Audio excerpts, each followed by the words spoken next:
It's the Clayton Chamber of Commerce here, and we're doing another segment of Try It Tuesdays. And today we're with Angelina Corroo of HomeTowne Realty. What are we going to be doing today, Angelina? I'm so excited. Well, I'm excited too, Dana. So I've been a full-time, full-service realtor for the last 9 years, and I've sold over 350 homes. I have done more than $100 million in volume, and a significant portion of that has been new construction. Yep, especially Which is where here we are today, in Clayton. right? Exactly. Yep. So I thought that it would be fun to let you try to do a pre-drywall walkthrough through one of these new construction homes. Okay, wonderful. Today we are actually in Flowers Plantation.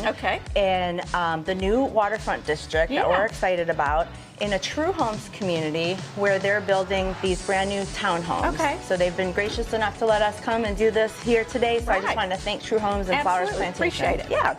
So the reason why pre-drywall walkthroughs are important is because this is the time where we get to ensure that all of the mechanical features have been installed, the electrical, the plumbing, you know, set up for the proper appliances and such, and also all of the structural features that you have in the plans.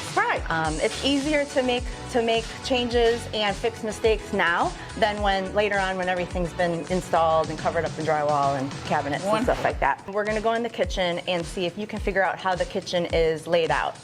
And I heard that you already have done this way in the past. Well, it gives me a little bit of warm and fuzzies to be here because I used to be in the kitchen cabinet design business. That's amazing. And I used to do walkthroughs and measure for cabinets, and I spent a lot of time in construction sites. So this is awesome. Amazing. I'm excited about this. Good. We'll see what you can remember. Well, I don't know. We'll see.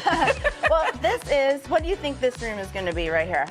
Well, based on my past experience, this would be we used to call it the powder room. I don't know what you call it now, but this would be the bathroom. Half bath. So you can see that there's a drain there for the toilet, and then the water line for the toilet there, and then there's going to probably be a pedestal sink and or possibly a cabinet there.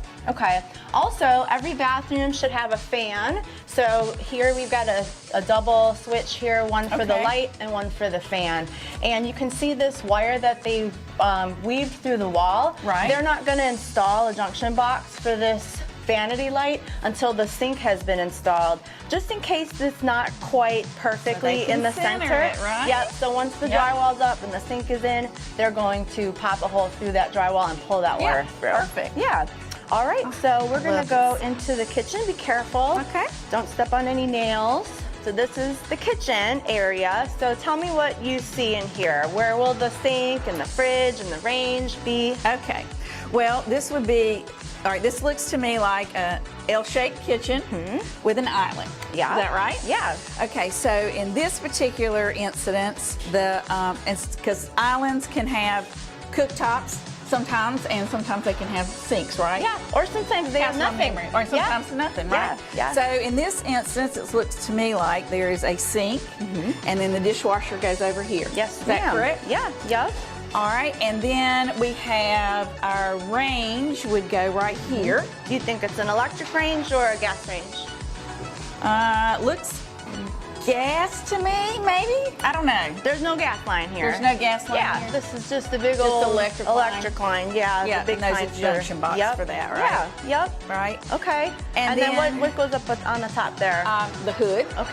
Probably a microwave too. That's true. Probably a hooded microwave, right, would be my guess. I think so. And then since we have plumbing here, and I would guess that would be for the refrigerator. Right? Would go in the corner. And then this is the pantry. I see some interesting things going on here. What's that? So this is where the shutoff valve is for the whole house. So if you had a leak somewhere, the first thing you would want to do is run into your pantry and shut off the water. And it looks like that might be a pressure valve too, so that you can adjust things there. Well, great job, Dana. I do have a little bit of memory left with me. You did great. You did great. So, well, thank you for being here with me today. I appreciate it. Taking me down memory lane. I know. I'm proud of you. That was good. Thank you. You're welcome.